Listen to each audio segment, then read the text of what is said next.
सुप्रभात छात्रों। एक बार आ, आप सभी छात्राओं को मेरा सुप्रभात।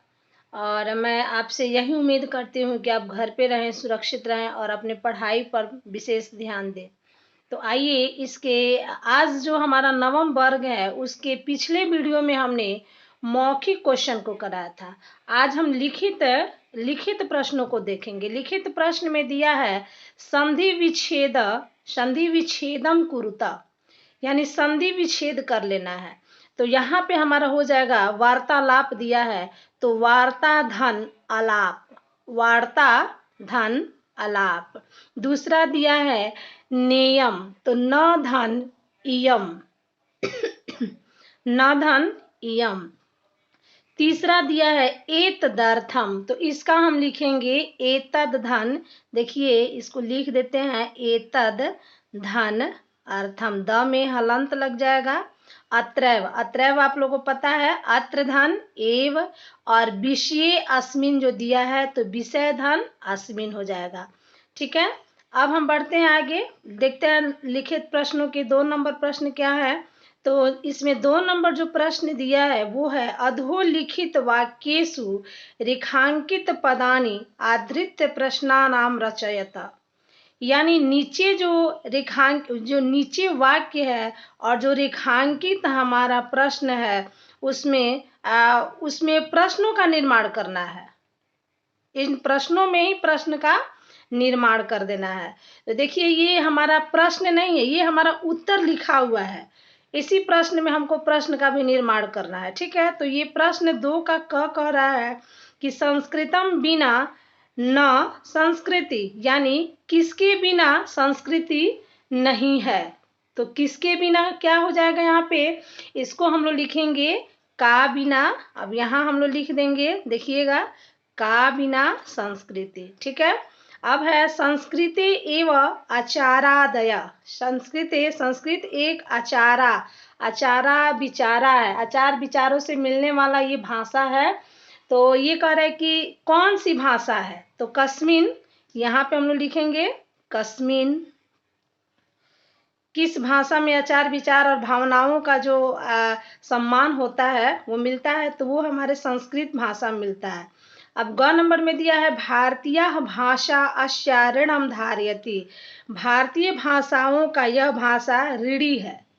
ऋणी यानी कर्जदार, ये सभी भाषाओं का कर्जदार है, यानी सभी भाषा से मिला जुला है और सभी भाषा इस पे निर्भर है। इसके बिना कोई भी भाषा जो है अधूरी है। तो ये कह रहा है कि भारतीय भाषा अस्याम ऋणी धारयन्ति, तो इसको हम लोग लिखेंगे किम, मतलब यहाँ हम लोग लिखेंगे किम, कौन सी भाषा जो है ऋण धारण करती है, तो यहाँ हम लिख देंगे किम हो जाएगा।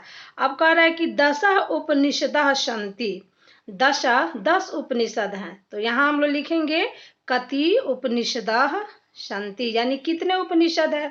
प्रश्नों का निर्माण करना है इसलिए हम यहाँ लिखेंगे कति उपनिषदः सन्ति। ठीक है, पाणिनि व्याकरण अस्ति, पाणिनि व्याकरण मतलब व्याकरण के ज्ञाता हैं, तो इसको हम लोग कैसे लिखेंगे को।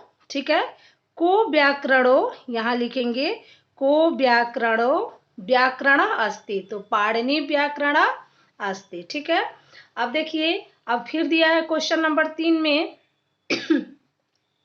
क्वेश्चन नंबर 3 में दिया है अधोलिखित वाक्येषु कोष्ठात् समुचित पद मदाय रिक्त स्थानानि पूरयत, यानी नीचे के वाक्यों को कोष्ठ में समुचित जो पद दिया है, रिक्त स्थान दिया, उसको पूरा करना है।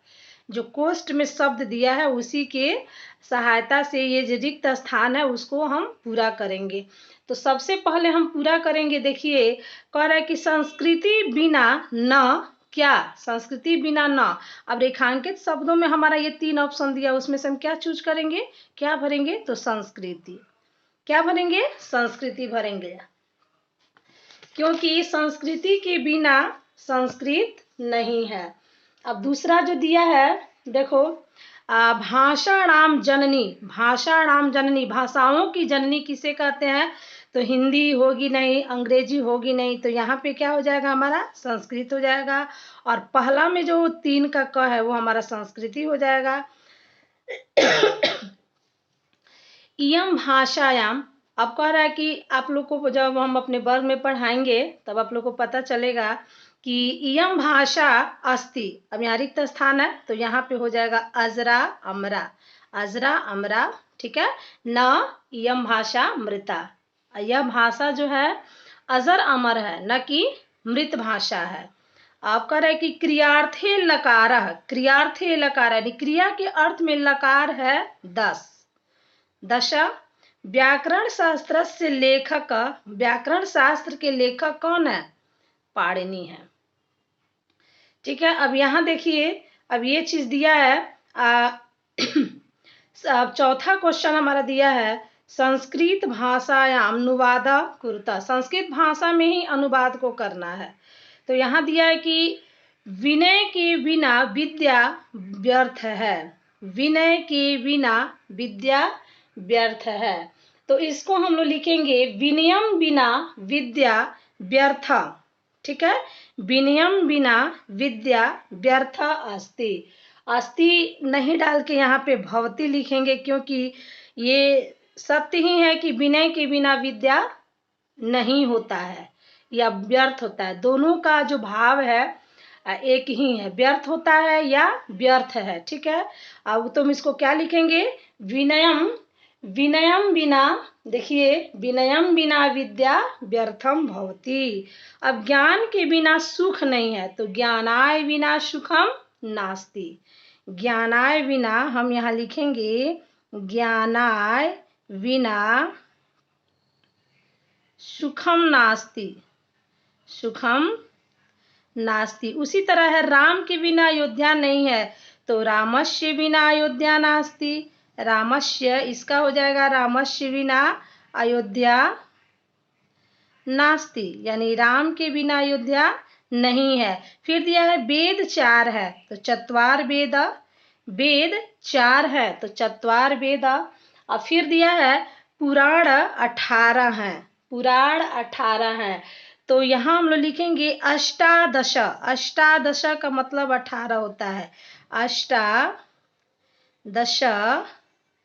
अष्टादश उपनिषदा सन्ति, अष्टादश उपनिषदा सन्ति, अकेले वेद नहीं है, पुराण नहीं है, इसलिए यहाँ पे संति, संति हमेशा बहुवचन में ही प्रयोग होता है।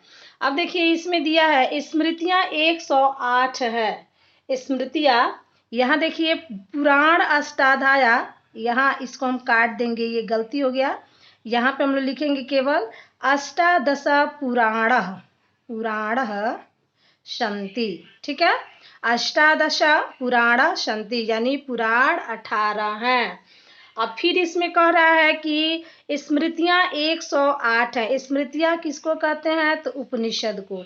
तो हम यहाँ लिखेंगे, देखिएगा सत अष्टोतरम, शत सत अष्टोतरम उपनिषदाः, उपनिषदाः सन्ति, यानी 108 क्या है, स्मृतियाँ हैं। अब इसके हमको लग रहा है कि ये हमारा लेसन जो है खत्म हो गया। अब हम फिर